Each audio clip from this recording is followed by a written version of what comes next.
기록적인 가을 폭우에 경남 곳곳에서 피해가 속출했습니다. 지역별 피해 규모 조사가 이어지는 가운데 복구 작업도 본격화됐습니다. 지난 주말 창원과 김해에 내린 비는 기상관측 사상 1강수량 역대 최대를 기록한 것으로 나타났습니다. 기상청은 200년에 한 번 내릴 수 있는 정도의 강수량이라고 설명했습니다. 동거녀를 살해한 뒤에 살던 집 야외 베란다에 시멘트로 안매장한 남성이 16년 만에 경찰에 붙잡혔습니다. 이 남성은 시신을 은닉한 뒤에도 8년 넘게 범행 장소에 거주하는 등 엽기적인 행동까지 보였습니다. 진해수협 등 어업인단체가 부산항 진해신항 개발을 반대하는 목소리를 높였습니다. 이들은 진해신항 개발의 필요성은 공감하지만 어업인을 위한 대책이 없다고 강조했습니다.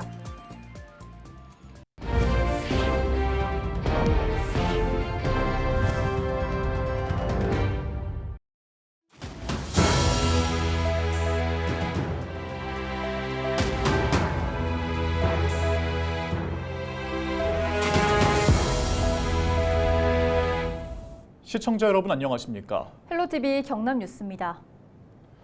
지난 주말 이례적인 가을 폭우가 전국을 휩쓴 가운데 경남에서도 200년에 한 번 내릴 법한 역대급 폭우가 쏟아졌습니다. 피해도 컸는데요. 복구가 시작됐지만 규모는 더 늘 것으로 보입니다. 권정숙 기자가 복구 현장을 다녀왔습니다. 불어난 물이 두글 넘으면서 도로인지 하천인지 가늠조차 어려운 김해 조만강 주변. 흙탕물로 변해 매섭게 흐르던 물은 빠졌지만 피해는 컸습니다. 물이 빠진 다리입니다. 이렇게 아이들 놀이 매트부터 다양한 플라스틱, 게다가 헬멧은 물론 이렇게 출입을 금지한다는 안내 표지판까지 이렇게 다 떠내려와 있는 처참한 상황입니다. 그나마 비가 잦아들며 바로 복구 작업을 시작해 이 정도입니다. 계속해서 쓰레기를 걷어내고 있지만 범위가 넓어 시간은 더 걸릴 전망입니다. 다리에 걸려 있는 것 좀 덜내고 지금 이래 할 것도 없어요. 내려오더라고요. 지금 한 이틀 정도 했습니다. 주택 피해도 컸습니다. 갑자기 차오른 물에 몸만 빠져나왔다는 한 어르신. 돌아온 집엔 집기며 가전제품이며 어느 것 하나 성한 것이 없습니다. 자원봉사자들이 나서 정리한 살림살이를 보며 언제쯤 집으로 돌아올 수 있을지 걱정입니다. 갑작스레 물이 막 쏟아지 들어오는데 말도 못 하겠는 기라 일주일 동안 있으러 가는데 일주일 동안 어쩌겠노 지금. 그게 또 큰일이고. 기업체 피해도 이어졌습니다. 빗물 배수로 진흙을 걷어내고 있는 직원들. 비가 잦아들자 주말부터 내내 퍼내고 씻어내서 이 정도입니다. 하지만 사무실도 기계들도 모두 못 쓰게 됐고 차량도 침수됐습니다. 물과 진흙 자국으로 그날의 다급함을 보여주는 차량. 수천만 원이 넘는 피해를 어찌해야 할지 업체는 고심입니다. 차도 침수되고 포크레인 불러서 흙이 쌓인 거 다 치우고 피해액이 몇천 원 들 것 같은데 저희 직원끼리 다 일단 하고는 있는데 막막합니다. 역대급 폭우에 세계유산인 김해 대성동 고분군 일부도 맥없이 무너졌습니다. 규모만 서쪽 사면 가로 12m, 세로 8m. 폭우로 고분이 무너진 것은 이번이 처음입니다. 비 소식이 끝나면서 현재 덮어둔 가림막은 벗겨졌고 국가유산청의 현장 점검이 끝나면 복구도 진행됩니다. 하지만 기간은 적어도 3개월은 걸릴 것으로 보입니다. 유실된 부분에 대한 기초 발굴 조사를 실시하고 얼마나 유적이 훼손됐는지 등을 파악하고 난 뒤에 산책로 그 하부에 있는 산책로 같은 부분이 이제 위험할 수 있기 때문에 그런 부분을 포함해서 종합적으로 복구 계획을 수립할 예정입니다. 지난 21일부터 22일 이틀간 경남에 쏟아진 폭우는 창원 530, 창원 독동 604, 김해 427, 고성 418mm, 도로 유실, 옹벽 붕괴, 주택 침수는 물론 469세대 674명이 대피했고 축구장 990여 개가 넘는 농경지 711헥타르가 피해를 입었습니다. 복구도 속도를 내고 있지만 피해 집계도 지역마다 계속되고 있어 피해 규모도 복구 기간도 늘어날 전망입니다.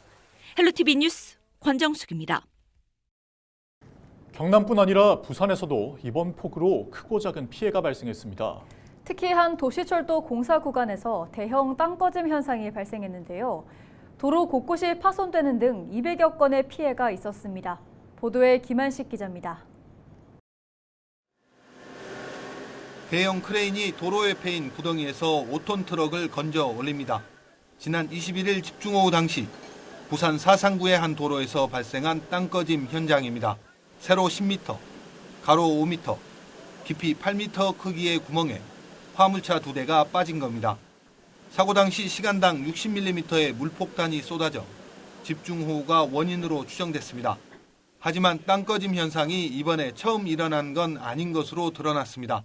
요 들었지. 요 앞에 요 현대서비스 앞에 보면 여기도 얼마 전에 났지. 그 옆에도 그냥 또 싱크홀 나고 이랬거든요. 저희 입장에서는 조금 아무리 불안하죠.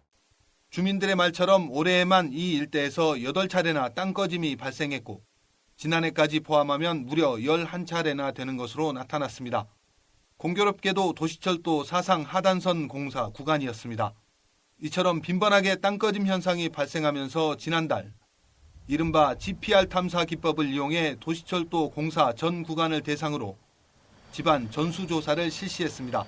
GPR 탐사란 지표 투가 레이더가 설치된 차량을 이용해 땅 밑에 집안 단면도를 그리는 방식인데 이를 통해 싱크홀 발생 여부와 지하 매설물, 암석 형태 등을 알아낼 수 있습니다.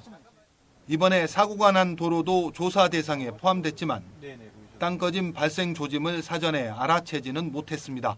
지하철 공사를 하고 있고 그 양쪽에 노후 상수관과 하수관이 이렇게 배치가 되어 있다 보니까 조그마한 충격에도 쉽게 상수도관이나 하수도관이 또 파손되는. 계속되는 싱크홀 발생에 부산교통공사와 부산시 등은 속수무책입니다. 해당 공사는 당초 지난해 끝날 예정이었지만 대형 낙석 사고와 차량 기지창 이전 등으로 공사 기간이 3년가량 늘어났습니다. 도 있고 지형적인 영향, 그다음에 또 지질, 여러 가지 복합적인 영향이 좀 있지 않느냐 이렇게 예상을 하고 있습니다만 일단은 조사를 해봐야 나오는 거라서 그 조사 결과에 따라서 지하철 공사와 땅꺼짐 현상의 상관관계를 밝히기 위해선 전문가들에 의한 연구가 필요해 보입니다.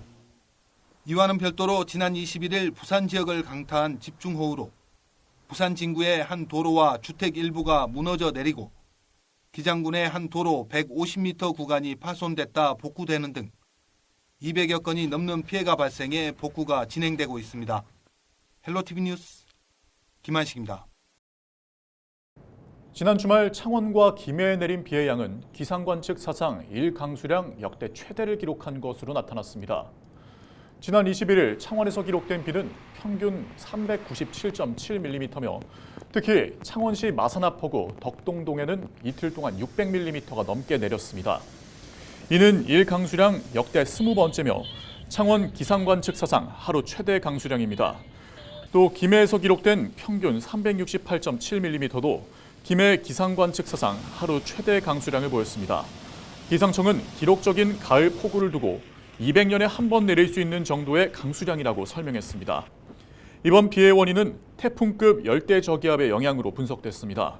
기상청은 열대저압부가 중국 내륙에서 서해로 다시 진출한 뒤 제주 남쪽 해상을 지날 것으로 전망됐지만 중국 내륙의 건조 공기에 막혀 방향을 틀면서 남해안에 비를 뿌렸다고 밝혔습니다.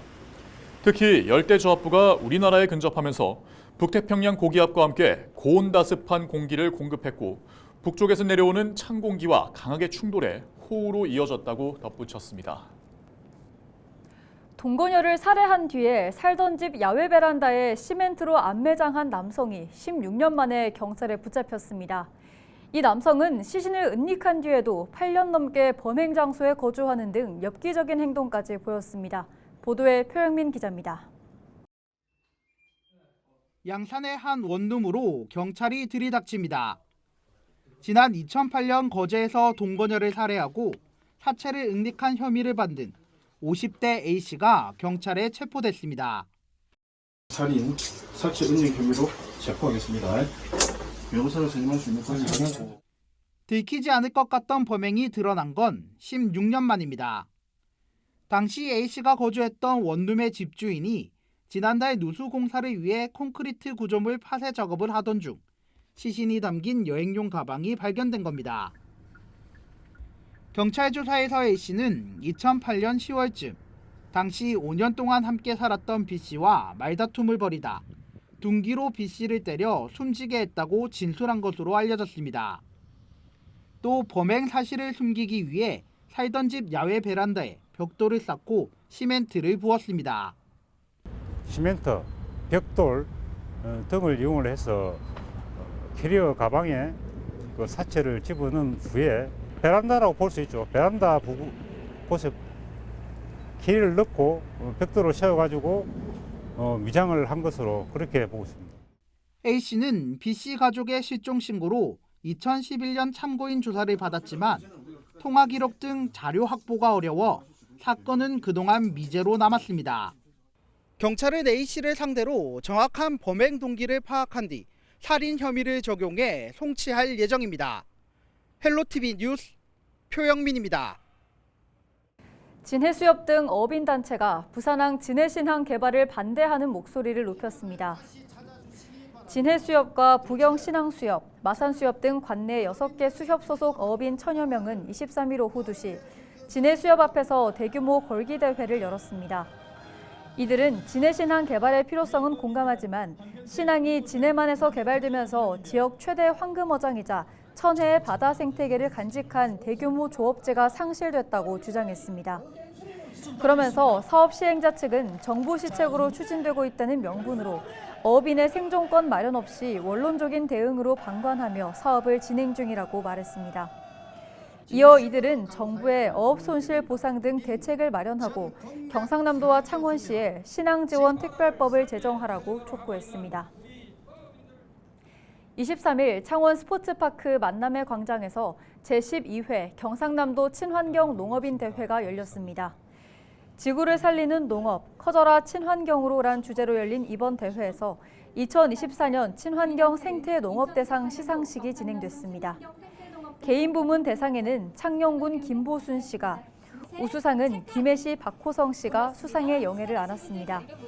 또 단체 부문 대상에는 친환경 벼를 재배하는 고성군 독실단지, 우수상에는 사천시 항마을 친환경 영농조합법인이 수상했습니다.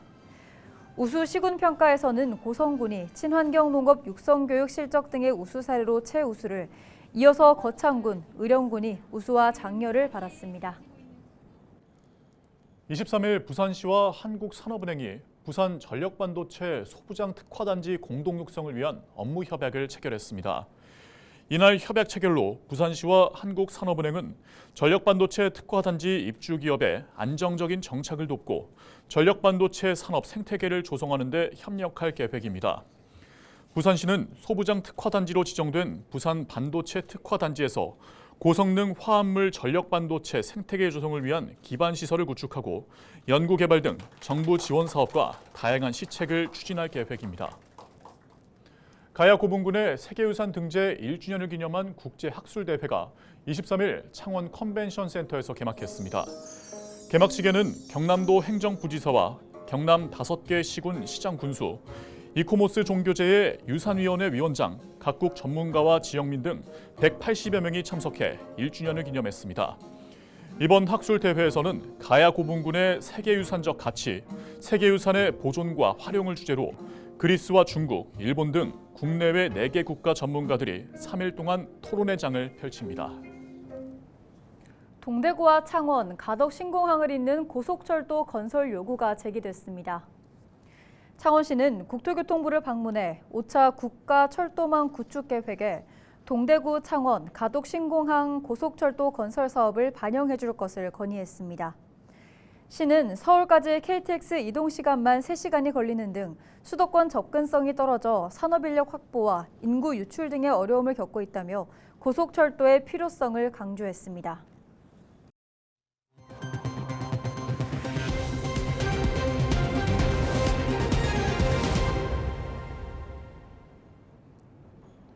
이상으로 뉴스를 마칩니다. 함께해 주신 여러분 고맙습니다.